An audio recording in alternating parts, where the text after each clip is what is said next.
25-mile-an-hour max speed.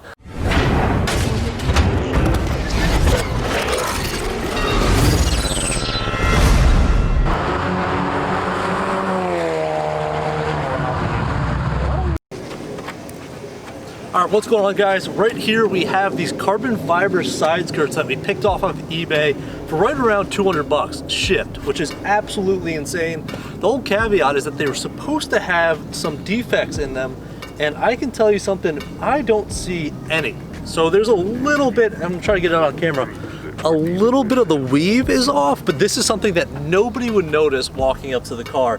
So to get basically a carbon fiber side skirt for a quarter of the price of Anderson Composites, this I think is one of the better deals on the market right now, and I'm going to link it down below. So if you guys want to do this, this is an extremely easy install. We are doing this as we always do in a parking lot. We build all of our race cars here, so hopefully you guys enjoy this video. It should be pretty short and sweet. We have the car already jacked up on that side, so we're going to go test fit this, make sure that everything lines up. Then we're going to go ahead and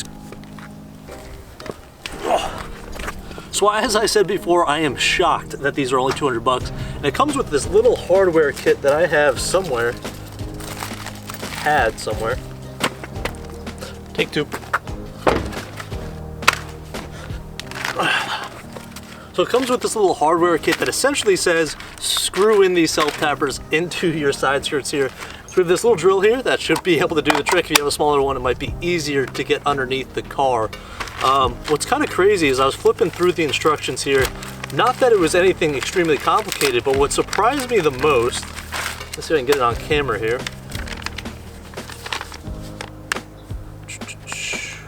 It says recommend 2 people for instructions. And here is the big caveat here, look at that. It says 25-mile-an-hour max speed, which is just something that is so absurd. Who in the world is going to buy this for their car and drive 25 miles an hour?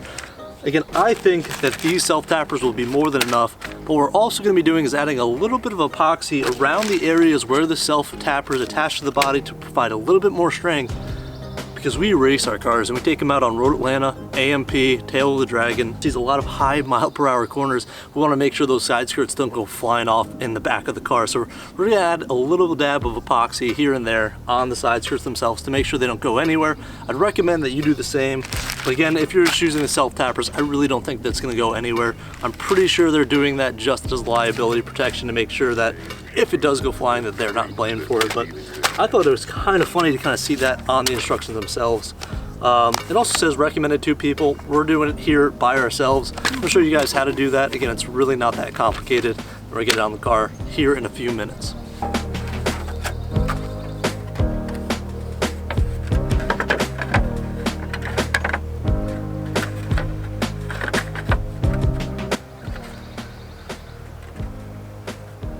So I'm extremely impressed with how that all lines up. We're gonna get you guys underneath the car so you can see exactly what you need to drill out here.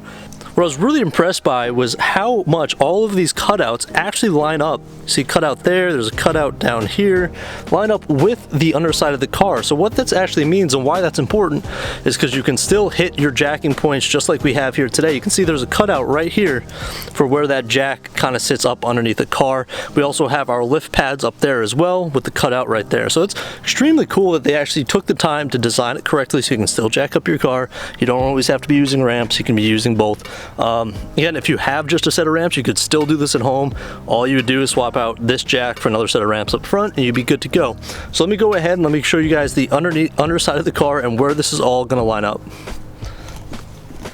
So if we're looking underneath the car here, the lighting is a little bit difficult to kind of show you guys, but you essentially have a plastic panel with a bunch of dirt all over it that you're going to be able to screw everything into. Again, it comes with a package of self-tappers, and you're really just going to hit it exactly where the lines.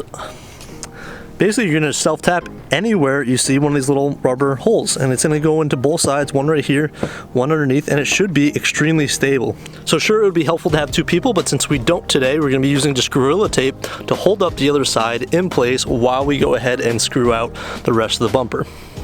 So this is a little trick for you guys doing this at home. We put a little bit of Gorilla Tape right here, and Gorilla Tape on the back there at the tire. So when we go to mount this up real quick, we can actually hold it in place with the Gorilla Tape and then come back and hit it with all of the set screws and epoxy. So let's go ahead, let's get that done.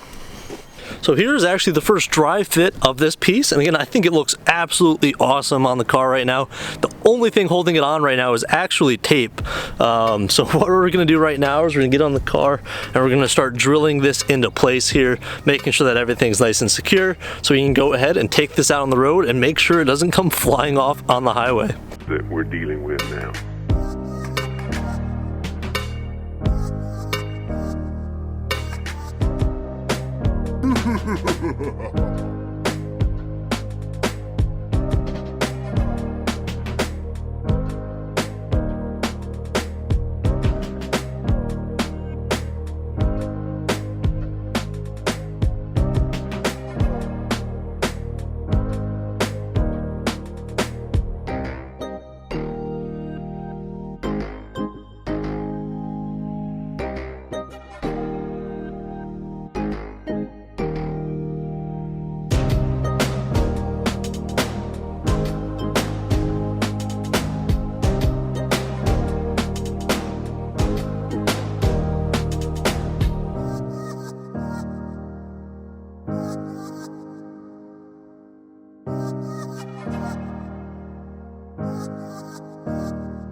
So there you have it, guys. With all of the screws in right now, I think this looks absolutely fantastic. For the money, I think this is as good as it gets. This carbon fiber looks awesome here, and again, the side skirt just adds so much to the car. It makes it look that much meaner, that much wider. Again, it pairs really well with our ZL1 front bumper up here.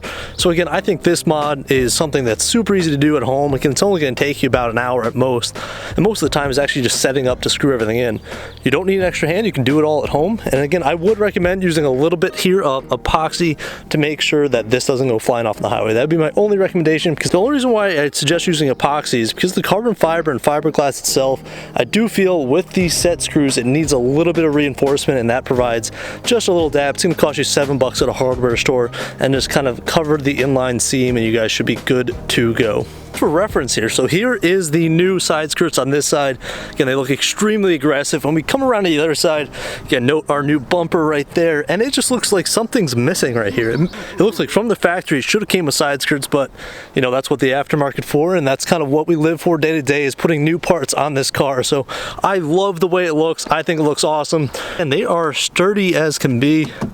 Not really worried about them too much. So yeah, so if you guys like this video, please like, comment, and subscribe. Really enjoy you guys being here, and we'll see you in the next one. Peace out.